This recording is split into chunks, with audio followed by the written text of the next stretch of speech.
El tema de hoy tiene que ver con Génesis 1, del 14 al 19. Se ha titulado La separación de la luz y la oscuridad.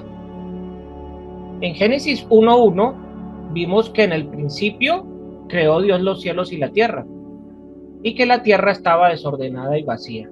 El Espíritu de Dios se movía sobre la faz de las aguas.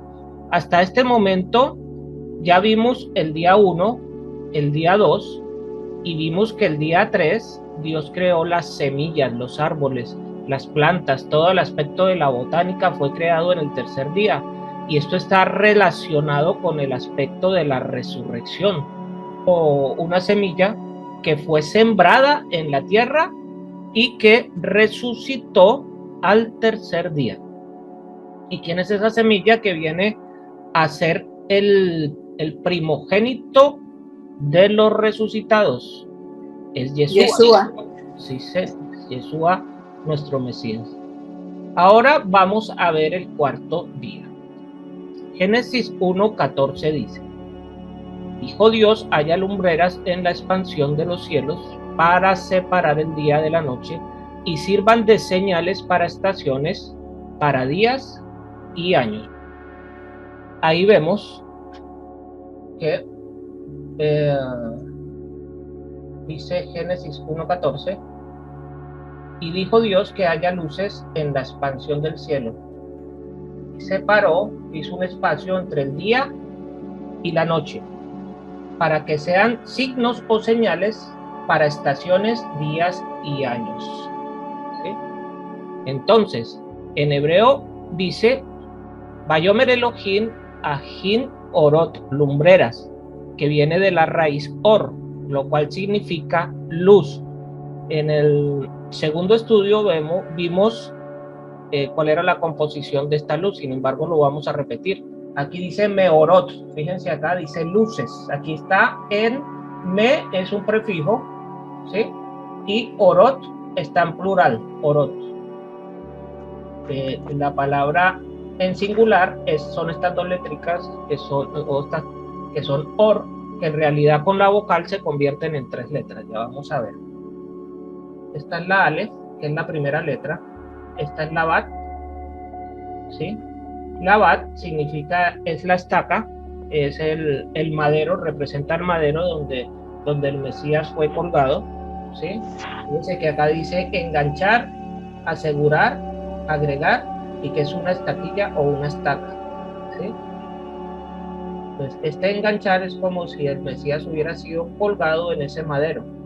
Es la letra Aleph, que ya la vimos, representa a Dios. La bar representa la estaca o poste en la cual fue sacrificado el Mesías, y la res representa la cabeza del hombre. Entonces, la palabra luz, si vemos el simbolismo del palo hebreo, es una palabra divina que representa a Dios unido a la cabeza del hombre con el sacrificio del Mesías incluido, algo que une a Dios con el hombre y le da redención. Haya lumbreras de los cielos para separar el día de la noche. Entonces, esto es que las lumbreras sean señales, lotot. Aquí se traduce un concepto fundamental acerca del propósito de la luna, el sol y las estrellas. Y esta es la idea principal de este versículo. No porque en este día hubiera sido creado el sol, las estrellas y la luna, lo cual no tiene sentido porque la Tierra ya existía y siguiendo el orden cronológico fueron creados en el día segundo, y la luna fue creada a la par de la Tierra por aquello de la estabilidad gravitacional. O sea, sin la luna la Tierra no se estabiliza en órbita así tan estable con el sol. También la luna garantiza que haya días de 24 horas y pues lógicamente la señal que son los meses pues son lunares. Entonces estos fueron creados al unísono con la Tierra, ¿sí? Esta separación también nos indica que el sacrificio del Mesías, o sea su muerte, debería ocurrir en un cuarto día, o sea un miércoles, y no como nos han enseñado erróneamente que un viernes lo cual desentona completamente con las señales de los días de la creación. ¿Por qué digo esto? Porque el día miércoles, el día cuarto, en realidad es por señal para separar la luz de la oscuridad. ¿Y qué fue lo que hizo Yeshua cuando murió? Separó la luz de la oscuridad. Entonces, desde este día está destinado el cuarto día para separar la luz de la oscuridad. Y sirvan de señales para estaciones, para días y años. Acá dice específicamente que son señales, y se introduce por primera vez la palabra señal, que es la palabra lotot. Ot es singular, ot es señal, lotot es plural, que principalmente se forma con dos letras hebreas que son la alef y la tad. La alef simboliza a Dios como tal, y la letra tab, como ustedes ven, es una cruz, pero no una cruz de crucifixión. Esto es una cruz de señal, o sea, el lugar donde entierra uno el tesoro, se coloca una cruz para indicar como señal dónde está enterrado el tesoro. Pero nosotros habíamos visto en el primer estudio que la palabra et también es aleftat, ¿no? La palabra et también es aleftat. Aquí está, vean. Le o tot, o sea, son estas dos letras del singular. Esta tab le añade el plural y este es el artículo, ¿sí? Que se le agrega. Bien. ¿Y quién es el Aleph Tav? Sería la pregunta. Yeshua. Yeshua. Yeshua como tal. Entonces aquí vemos que está en Génesis 1:1, está el Mesías, y aquí cuando se habla de la señal, también está el Aleph Tav. O sea, esto es impresionante porque fíjense que les estoy diciendo yo que esto tiene que ver con que el Mesías el cuarto día tiene que separar la luz de la oscuridad, y aquí nos está indicando que está el presente. Dice: yo soy el Aleph Tav, o en griego, como lo tradujeron, yo soy el alfa y el omega, ¿sí? Aunque el alfa y el omega no significa mucho, simplemente se podría traducir el principio y fin, pero en el hebreo el Aleph Tav significa sin principio y sin fin, o sea que Yeshua, el Mesías, no fue creado, no es una obra de la creación como nosotros fuimos creados, pero Yeshua no fue creado, Yeshua estaba con el Padre desde el principio. Y entonces aquí es el Aleph Tav, ¿no? Y dice que el sol y las estrellas sean por señales, y una señal es Ot, el Aleph Tav, y la Aleph en un inicio se representa con la cabeza de un toro, y la Tav se representa con una cruz como señal, no confundir con cruz de ejecución. Por lo tanto, aquí aparece nuevamente el Mesías, que es la Aleph y la Tav, y que es la misma señal que dice Isaías. Vamos a leer Isaías 7:14. En Isaías 7:14 dice: por tanto, el Señor mismo os dará una señal, he aquí una virgen concebirá y dará a luz un hijo y le pondrá por nombre Emanuel. Y en hebreo esto es señal, que es Aleph Tav. O sea que aquí está presente también el Mesías, y tiene todo el sentido que diga que le dará, concebirá la virgen y se le pondrá el nombre Emanuel, que es que el Dios está con nosotros, ¿sí? Por lo tanto, el sol y la luna servirán como una señal para las estaciones, pero no tiene que ver con primavera, ni con verano, ni con otoño, ni con invierno, sino que tiene que ver con las citas estacionales, que son los Moadín.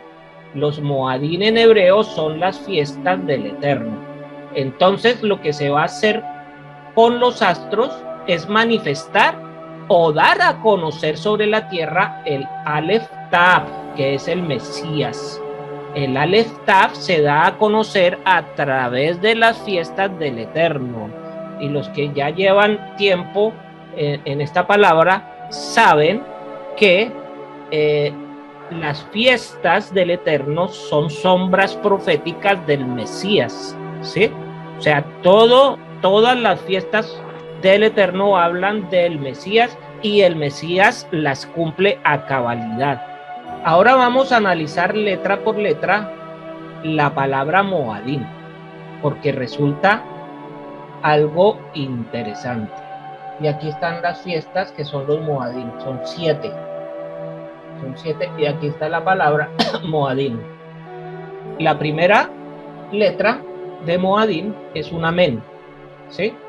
Men representa las aguas, ¿sí? Y de acuerdo con el Apocalipsis, estas aguas representan a las naciones, ¿sí? Esta agua representa el mar. Entonces, y más específicamente, representa a Efraín, ¿sí? Porque la bendición que le dio Jacob a Efraín dice que iba a ser como los peces del mar, ¿sí? Entonces, este mar representa a Efraín. Segundo, tenemos la Bab, que representa nuevamente el sacrificio del Mesías, la redención. Entonces ya llevamos a Efraín y llevamos a la Bab, que es la redención a través del Mesías. Luego tenemos una Yin, que es el ojo. Ese ojo nos va a representar que se tienen que observar, hay algo que se tiene que ver, algo que se tiene que afianzar entre las naciones. ¿Y esto qué es? Pues las fiestas del Eterno, ¿no? Después vamos a ver que viene una Dalet. La Dalet, fíjese que lo que significa aquí es una puerta, es la puerta de la tienda. Pero Yeshua dijo, ¿yo soy qué? Yo soy la puerta. Entonces, ¿quién es esta puerta? Este es otro simbolismo del Mesías, o sea, de que hay que entrar por la puerta, ya no como al staff, sino que hacerle caso a sus enseñanzas y todo, y entrar a la redención a través de la puerta, o sea, a través de él, ¿sí? Está Dalet, después está la Yod. La Yod representa una mano que tiene que ver con adorar y trabajar, ¿sí? Dice aquí adoración, trabajo, y tiene que ver con la mano, ¿ya? Y nuevamente cierra con una Men Sofit, con una nación, pero esta nación ya al estar al final de los Moadim, pues ya representa la nación de Israel. La Men inicial nos representa la nación de Efraín o la casa de Efraín, ¿sí? Y esta Men final, ya después de haber hecho el recorrido a través de los Moadim, entonces llegamos a la nación de Israel como sus ciudadanos. O sea, yo les he dicho que nosotros no somos ninguna Israel espiritual, nosotros somos una Israel física, una Israel física a través del Mesías Yeshua, ¿sí? O sea, quien diga que es una Israel espiritual está, no digo que está diciendo mentiras, porque a lo mejor él cree lo que dice, sino que está errado en su conocimiento y en su enseñanza. ¿Listo? Entonces, con esto concluimos que la palabra Moadim puede tener un significado pictográfico que yo saqué de estas figuritas para decir lo siguiente, ¿sí? Puede que ustedes agarren las mismas figuritas y entiendan algo parecido, pero no igual, ¿no? Eso es lógico porque todos somos un mundo y el Ruach a cada uno le señala cosas diferentes, ¿no? Entonces, yo podría decir, las naciones que acepten el sacrificio del Mesías y observen los mandamientos pueden entrar por la puerta donde deben trabajar en preservar los mandamientos para ser parte de la nación de Israel. Vamos a leer entonces Levítico 23. Los Moadim, como tal, los tiempos señalados, están en Levítico 23, en la Torá. Levítico 23:1 dice: habló Jehová a Moisés, habla a los hijos de Israel y diles: las fiestas señaladas del Señor que vosotros habréis de proclamar como santas convocaciones son estas.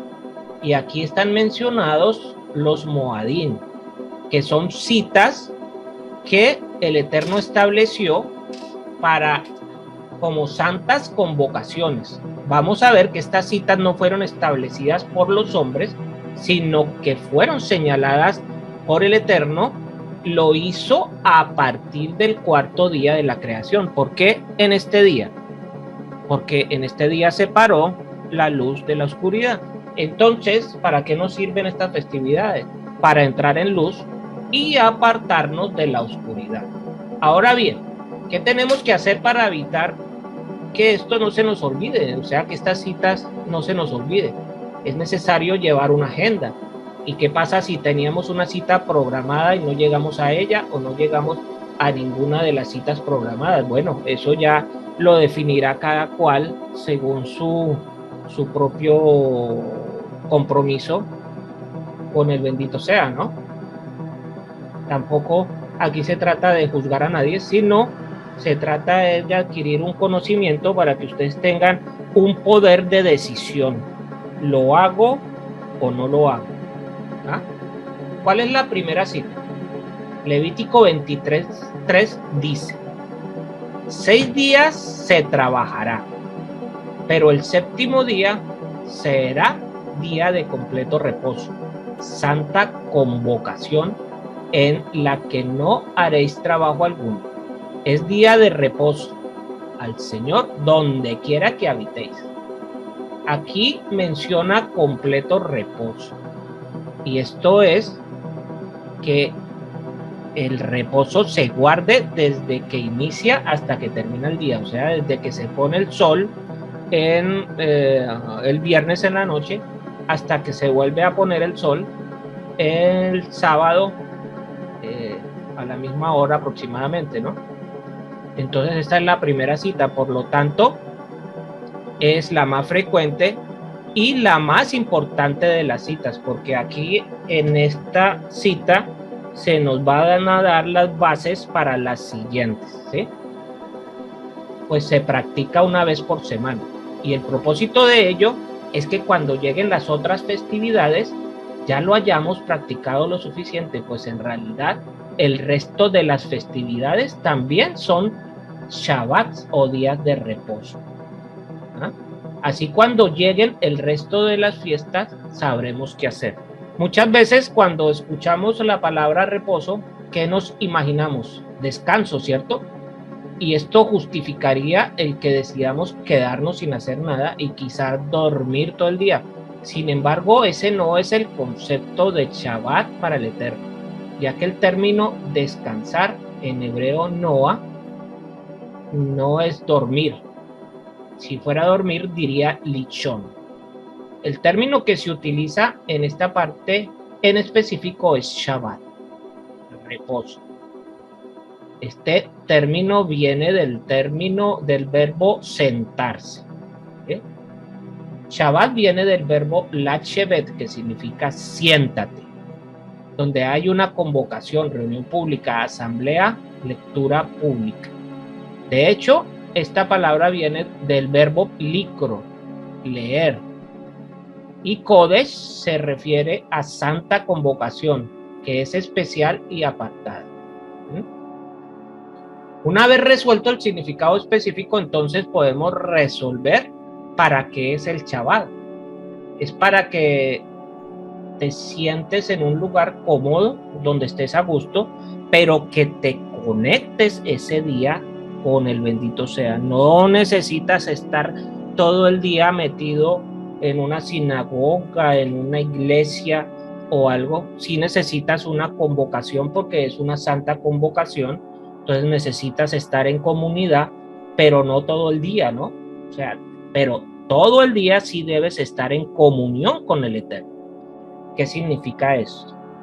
Pues todo el día estar pendiente del Eterno, estar orando, estar estudiando tus cosas de Torah, estar reflexionando sobre temas de Torah y definitivamente ese día alabar y bendecir al Eterno.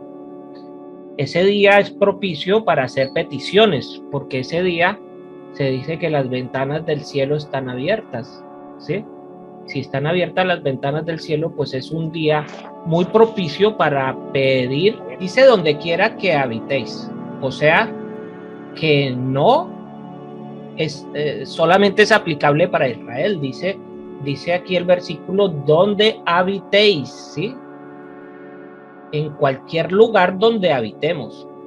Porque alguien podría decir que es más fácil guardar Shabbat en Israel, pues allá el calendario sí está diseñado para hacerlo, o sea, el día de reposo es el día de reposo, el día que debe ser, no así en el resto del mundo, ¿sí?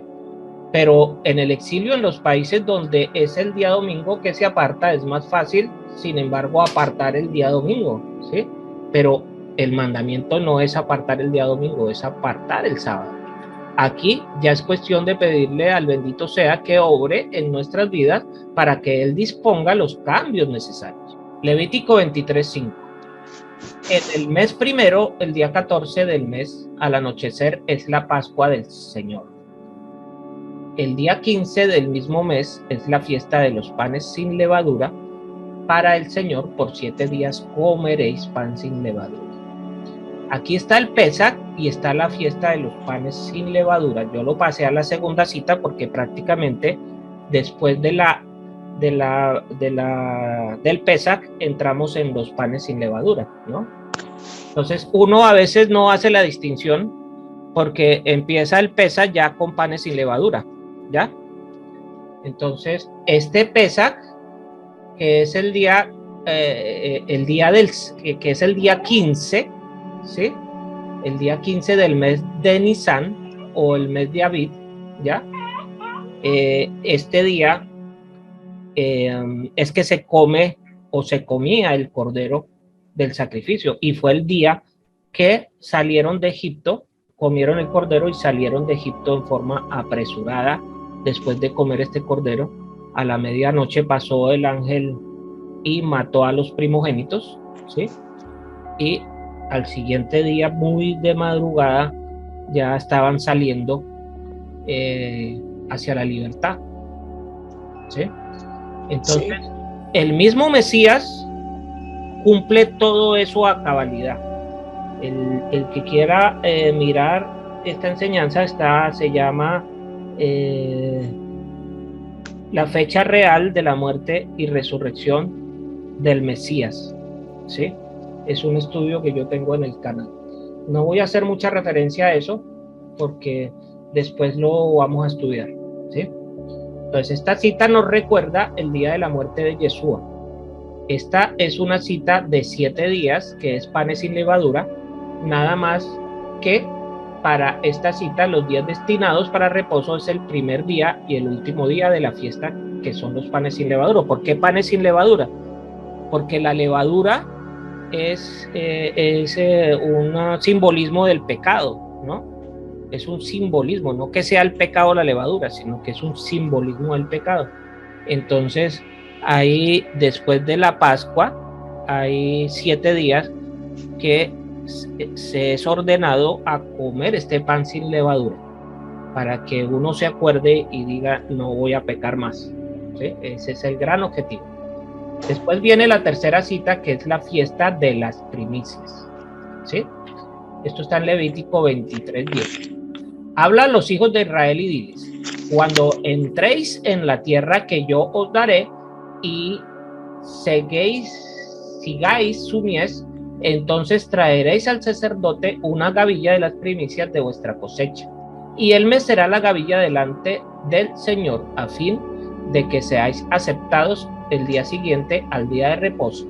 El sacerdote la mecerá. Esto lo cumplió Yeshua cuando subió al Padre a llevar las ofrendas de primicias de los primeros resucitados, ¿sí? Entonces es cuando él resucita y va Miriam, o María como se conoce en el cristianismo, se conoce como María, pero su nombre real es Miriam.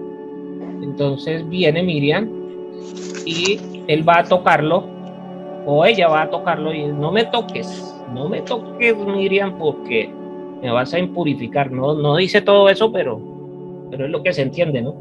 Porque aún no he subido al Padre, ¿sí? Entonces, ¿por qué dijo eso? Porque, por ejemplo, aquí sí podemos ir al Talmud y verificar cómo era que se hacía esta ceremonia de las gavillas, o sea, de las primicias. Y exactamente se tenía en cuenta de que este sacerdote no podía ser tocado, ¿sí?, antes de que llevara a la ofrenda de las primicias. Entonces es lo que está cumpliendo aquí Yeshua, o sea, a la luz del Talmud, como dato histórico, ¿sí? Oigan, como dato histórico, no como dogma, ¿sí? Se puede interpretar esto, ¿sí? Entonces esta cita nos recuerda el día que subió Yeshua al Padre a llevar las almas de los primeros frutos resucitados, que fue el día domingo después de que resucitara el día anterior en Shabbat. La cuarta cita es la fiesta de Shavuot, la fiesta de las semanas, o Pentecostés, ¿sí? Levítico 23:15 dice: contaréis desde el día que sigue al día de reposo, desde el día en que trajisteis la gavilla de la ofrenda mecida, contaréis 7 días de reposo, contaréis 50 días hasta el día siguiente, al séptimo día de reposo. Entonces prepararéis una ofrenda de espiga tierna al Señor. Fue el día de la entrega de los 10 mandamientos. Y aquí finalizan las fiestas de primavera, que fueron ya cumplidas a cabalidad por el Mesías Yeshua, faltando únicamente las fiestas de otoño. Las fiestas, él hizo cumplimiento con su muerte, con subir la gavilla, y con la venida del Espíritu Santo hizo fiel cumplimiento a estas festividades, ¿sí? Eso no significa que no las debamos celebrar, ¿sí? Porque dice la Escritura que es por todas tus generaciones. ¿Y eso qué significa? Para siempre, hasta que Él venga y derrogue todo, haga un cielo y una tierra nueva. Entonces ahí sí ya, o sea, lo pasado, ¿sí? Porque ya hay una tierra y un cielo nuevo, pero hasta ese entonces tenemos que celebrar las fiestas, porque es lo que nos acerca al bendito sea, así Él ya haya cumplido con estas festividades, ¿no? La quinta cita es el día de las trompetas, es el Yom Teruah. Esto está en Levítico 23:23. Dice: otra vez el Señor habló a Moisés diciendo: habla a los hijos de Israel y diles: en el séptimo mes, el primer día del mes, tendréis el día de reposo, un memorial al son de trompetas, una santa convocación. No haréis ningún trabajo servil, pero presentaréis una ofrenda encendida al Señor. Este día de las trompetas se sabe que va a regresar el Señor Yeshua, va a regresar en un día de trompetas. Lo que no se sabe es cuándo, qué fecha, pero se sabe que debe ser para un día de las trompetas, porque Él solo se mueve con las festividades, y ese día de trompetas es que está anunciado al son de trompetas que sonarán cuando Él aparezca en los cielos, ¿ya? La sexta cita es el día del perdón, el Yom Kippur, ¿sí? Dice Levítico 23:26: también habló el Señor a Moisés diciendo: a los 10 días del mes séptimo será el día de expiación. Tendréis santa convocación y afligiréis vuestras almas y ofreceréis ofrenda encendida a Jehová. Ningún trabajo haréis este día, porque es día de expiación, para reconciliaros delante del Señor vuestro Dios. Bueno, este día del perdón, o el día del juicio, ¿sí? O sea, unos serán perdonados y otros condenados. Entonces, ¿eso a qué les suena? Eso suena al juicio final, ¿no? Al juicio después de los 1000 años, cuando todos sean resucitados y unos vayan a perdición y otros vayan a glorificación. Esto nos suena a que si hay un juicio final, pues debe haber. ¿Por qué se llama final? Porque hay unos juicios que se dan cada año. cuando alguien comete un crimen, por lo menos Sí. que va ante un juez, entonces, por lo menos esto lo ve uno mucho en las películas esas norteamericanas, le ponen una fianza, ¿sí? Sí. ¿Cierto? Entonces, esa fianza se la ponen, le dicen, bueno, usted pague tanto, pague 1.000.000 de pesos, pague 2 millones, pague 500.000, 20.000, y usted sale hasta el día de su juicio, o sea, queda en libertad, ¿cierto? Eso es lo que estamos haciendo expresamente cuando nosotros le pedimos perdón a diario, eso hay que hacerlo, ¿sí? Y también cuando se da el espacio, porque yo doy ese espacio en Shabbat para hacer esa reconciliación, ¿cierto? Entonces pedimos ese perdón, ¿cierto? Pero entonces estamos es haciendo exactamente eso, ¿sí? Entonces, ¿cuándo en realidad se nos quita completamente la mancha? En la festividad, ¿ya? Somos perdonados exactamente y estamos pagando fianza, todos los días pagamos fianza. Hombre, salgo libre nuevamente, hombre. Ay, perdóname, padre, le dije una mala palabra a este señor. Ay, perdóname, padre, me enojé con mis hijos. Perdóname, padre. Sí, estamos pagando fianza. Fianza. Ok. Fianza. Muchas gracias. ¿Cuándo se nos va a quitar la culpa? En la festividad, porque así está escrito. Pero hay ciertos tiempos donde se da, por eso se llama Moadín, por eso son tiempos señalados, ¿sí? Para que tú hagas esa conexión espiritual. Entonces, en el día de Yom Kippur, todo eso se borra, ¿sí? Amén. Ezequiel 46:1 dice, así dice el Señor tu Elohim. La puerta del atrio interior que mira al oriente estará cerrada los 6 días de trabajo, pero se abrirá el día de reposo. También se abrirá el día de la luna nueva. Y el príncipe entrará desde el exterior por el camino del vestíbulo de la puerta y se detendrá junto al poste de la puerta. Entonces los sacerdotes ofrecerán su holocausto y sus ofrendas de paz, y él adorará junto al umbral de la puerta y luego saldrá, pero no se cerrará la puerta hasta la tarde. El pueblo de la tierra también adorará a la entrada de esta puerta delante del Señor los días de reposo y en las lunas nuevas. Aquí menciona que también el Mesías va a estar adorando a Dios. Ahora bien, con el solo hecho de reunirnos en Shabbat para estudiar las Escrituras, con eso estamos adorando a Dios. En ocasiones pensamos que adorar es cantar solamente, sin embargo, el estudiar la Escritura u orar son maneras de adorar también. Repítame eso, hermano Víctor, que también el Mesías va a estar adorando a Dios. A que cuando él estaba aquí en su situación terrenal, que estaba haciendo siempre, ¿sí? Él se retiraba a orar, ¿cierto? Así es. Entonces, eso es lo que se trata de dar a entender acá, ¿cierto? Si el mismo Mesías adora al Padre, ¿cierto? Es más, el día en que iba a ser sacrificado, ¿qué fue lo que él dijo? Orando, Padre, que si esta voluntad, que esta copa pase de mí, pues líbrame de esto, ¿no? Pero que no se haga mi voluntad, sino la tuya, ¿sí? Entonces, es que una cosa es el Mesías como tal, como hombre, ¿sí? Como humano, y otra cosa es la divinidad del Mesías, ¿ya? Nosotros sabemos que el Mesías como hombre es la tabernaculización del verbo, ¿sí?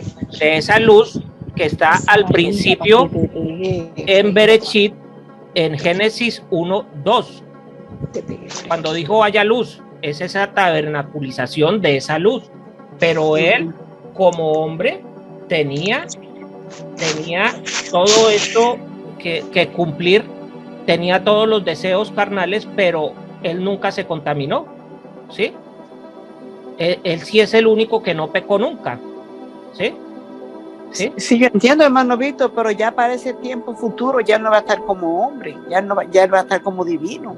Entonces, se me confunde la vida, si de verdad como el Mesías va a estar dando a Dios, en el futuro cuando venga Él, ya Él no va a venir como humano. Es una referencia simplemente, o sea, no miren tanto, o sea, es que aquí, por ejemplo, tiempo y espacio, ¿cierto? ¿Sí? Una cosa es el tiempo y otra cosa es lo que la palabra dice, la palabra es eterna, ¿sí? La palabra, el evangelio es eterno, ¿sí? El evangelio, lo que dice el Mesías para mí es eterno, ¿sí? O sea, no es solamente para un ratico y no es porque él no esté, entonces voy a decir que eso es mentira, ¿sí? Él adora en todo tiempo y él adora en todo tiempo, ¿ya? Y cuando esté aquí va a seguir adorando porque el Padre en este plano físico no puede estar. Entonces cuando vuelva va a seguir en lo mismo. Así tenga su cuerpo de gloria, va a seguir orando, va a seguir en su cuerpo de gloria, va a seguir comunicándose con el Padre y va a seguir siendo haciendo lo que el Padre le diga, ¿sí? ¿Se refiere a eso únicamente, sí? Sí. Entonces hay que adorar. Si el mismo Mesías lo hace, está adorando en todo tiempo, ¿por qué nosotros no? ¿Sí? Yeah. Actualmente en el judaísmo se enseña que la Torá es para el pueblo judío, o sea que la Torá no es para los gentiles y que para los gentiles son unas leyes de Noah o de Noé, ¿sí?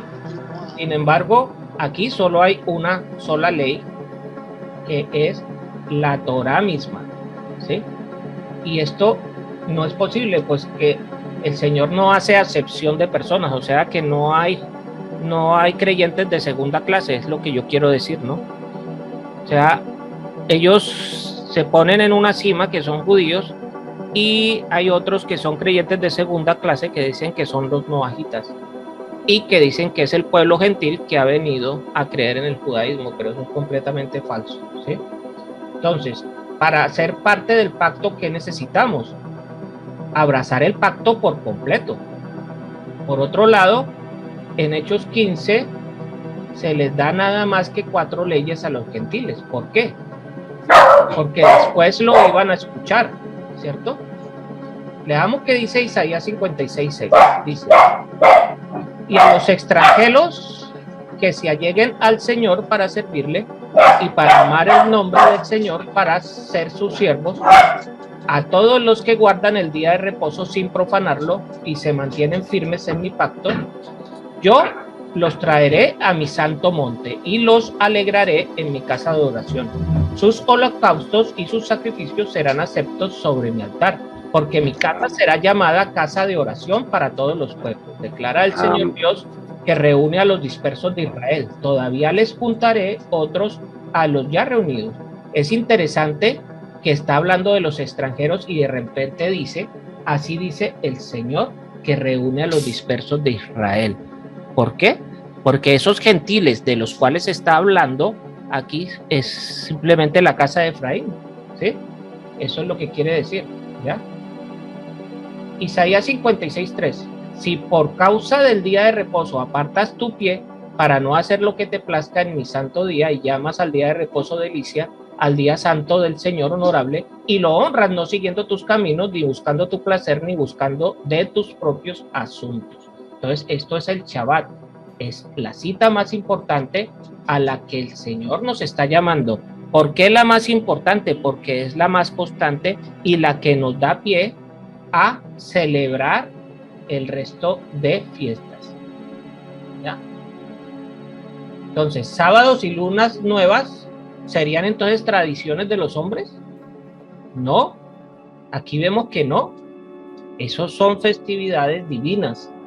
Aquí se está refiriendo a tradiciones, a prácticas que los hombres han hecho en base a cosas, ¿sí? Colosenses 2:9, porque en él habita corporalmente toda la plenitud de la deidad y vosotros estáis completos en él, que es la cabeza de todo principado y potestad. En él también fuisteis circuncidados con circuncisión no hecha a mano, al echar de vosotros el cuerpo pecaminoso carnal en la circuncisión del Mesías. Aquí empieza el argumento.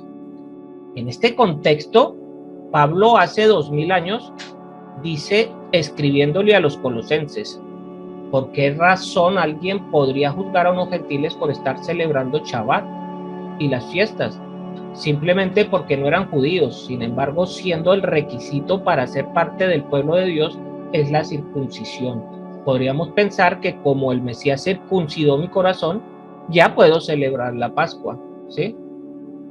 Entonces, ¿será que la circuncisión del corazón es suficiente o la circuncisión del corazón es la que inicia el proceso? Sí, esto es lo que inicia el proceso, pero sin embargo, actualmente no hay templo. Pues no podías entrar incircunciso al templo a celebrar la Pascua, pero ahora no hay templo. Entonces puedes celebrar normalmente tu Pascua porque ya estás circuncidado de tu corazón. Actualmente la circuncisión solamente es exigible para los líderes, ¿sí? No para las ovejas, ¿ya? La circuncisión de la carne no te da la salvación, ¿sí? Pero sí te da ciertas funciones que solamente adquieres a través de la circuncisión de la carne. ¿Cómo qué? Como revelación, como el ser maestro, el ser pastor, el ser apóstol, ¿sí? Y todo esto que el Mesías nos dejó, pero un incircunciso de carne no puede adquirir o no puede llegar a esos sitios de liderazgo. Y claramente aquí, pues, por ejemplo, Colosenses 2:12 dice: sepultados con él en el bautismo, en el cual fuisteis también resucitados con él mediante la fe en el poder de Dios que levantó de los muertos. Y a vosotros, estando muertos en pecado y en circuncisión de vuestra carne, os dio vida juntamente con él, perdonándoos todos los pecados, anulando el acta de los decretos que había contra nosotros, que nos era contraria, quitándola de en medio y clavándola en el madero. Entonces de aquí se agarran para decir que toda la Torá fue clavada en el madero, y sin embargo se les olvida que Yeshua mismo dijo que no cambiarás ni una jota ni una tilde de esta Torá. Entonces claramente aquí se menciona lo que clavó en el madero. ¿Y qué fue lo que clavó en el madero? Fue el acta de los Takanok. O sea, lo que está clavado en el madero son todas las añadiduras que le han puesto a la Torá que no tienen nada que ver con la Torá. Eso sí fue clavado en el madero, ¿sí?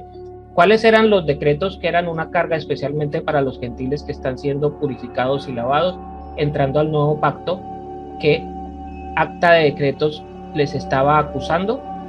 Eran todas las añadiduras impuestas por el judaísmo a la escritura. Aquí está claramente.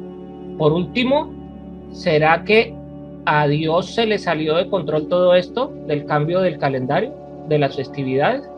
No es así, pues Elohim ya lo había anticipado por medio de su profeta Daniel, y en el siguiente texto veremos las citas que marcarían esa cuarta bestia terrible, que sería un imperio que oprimiría al pueblo de Israel después del imperio babilónico, persa y griego. Con esto podrás definir si vas a seguir el calendario de Roma o si vas a seguir la agenda divina con respecto a esto. Algunos concilios comentan acerca de los protestantes sobre el domingo. Mencionan que según ellos están fuera de su jurisdicción. Sin embargo, al reunirse en domingo y al decir que el domingo es el día del Señor, con esto demuestras que están bajo la autoridad de Roma, pues fueron ellos quienes lo instituyeron como el día del Señor. Vamos a ver qué dice Daniel 7:25. Dice: hablará en contra del Altísimo y oprimirá a sus santos. Tratará de cambiar las festividades y también las leyes. Esto es la nueva versión internacional. Veamos otra traducción. Dice: insultará al Dios Altísimo e irá acabando con su pueblo. Tratará de cambiar la ley de Dios y las fiestas del Eterno. Esto es versión Dios habla hoy. Entonces, como hemos comprobado a través de la historia, esta profecía se ha cumplido. Y fíjese, sigue cumpliéndose en nuestros días. El hombre, por intereses políticos y económicos, ha modificado y anulado estas citas divinas. que serían sombra de lo que había de venir con Yeshua. Es justo la luz de estos astros las que producen la sombra de lo que habría de venir. Es decir, las festividades bíblicas nos ilustran el plan de redención a través del Mesías Yeshua.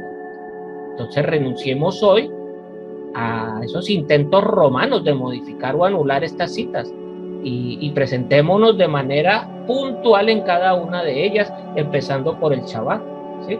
Si lo haces así, entenderás que el plan divino para la humanidad está más allá de lo que el hombre ha destinado, o sea, y habrás pasado de las tinieblas a la luz. Veamos qué dice Primera de Tesalonicenses del 5 al 4. Mas vosotros, hermanos, no estáis en tinieblas, para que aquel día os sorprenda como ladrón. Porque todos vosotros sois hijos de la luz e hijos del día. No somos de la noche ni de las tinieblas.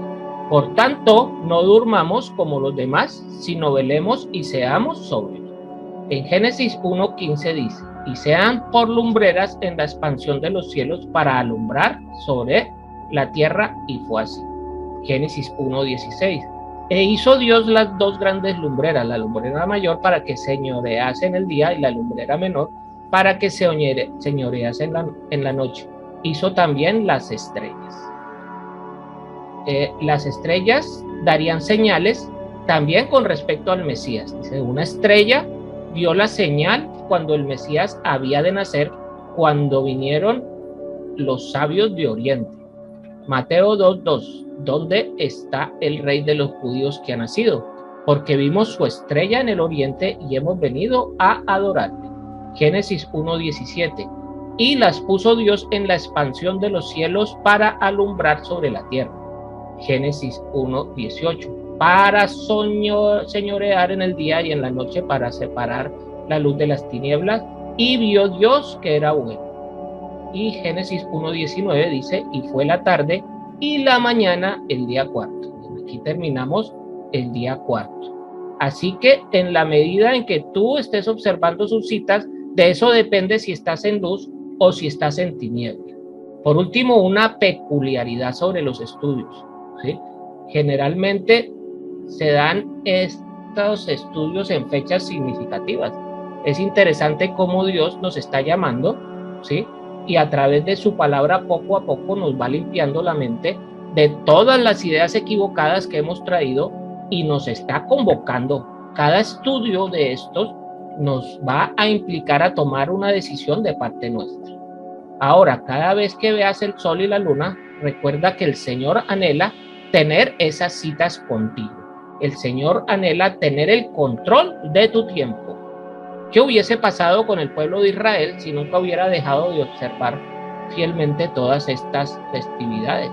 Y la evidencia histórica que hay del por qué el pueblo de Israel sigue existiendo como país es por la señal del Shabbat, a pesar de toda su transgresión y que la Torah que ellos tienen, que prácticamente está abolida la Torah escrita, sino que se rigen es por una Torah oral, pues no fue el pueblo del todo acabado, no fueron exterminados, y tanto es así que nosotros por eso podemos volver a una nación, ¿sí? Porque todo estaba profetizado. ¿Y por qué? Todo es por estas festividades. Entonces, al nosotros volver a la esencia de las escrituras, de lo que nos marcan estas festividades, podemos empezar un proceso de limpieza en nuestra mente, tiempo, recursos, en todo lo que hacemos. Es empezar a reconocerlo, a Él como el Señor de nuestro tiempo, de nuestra vida, el proveedor, el que sustenta todo lo que existe por la palabra de su poder. Y si Él es quien creó todo el universo, es quien también le sostiene y fue quien estableció las citas, ¿no será también que Él tiene el poder para sostenernos y bendecirnos cuando busquemos obedecerle de todo nuestro corazón? Bueno, el día de hoy te invito a que podamos celebrar juntos esas festividades, si ustedes a bien tienen el hacerlo junto conmigo. Amén. Amén. Entonces, con esto concluimos el estudio del día de hoy. Que el Padre Eterno les bendiga y les guarde. Les habló el Moré Naftali Ben Yehuda.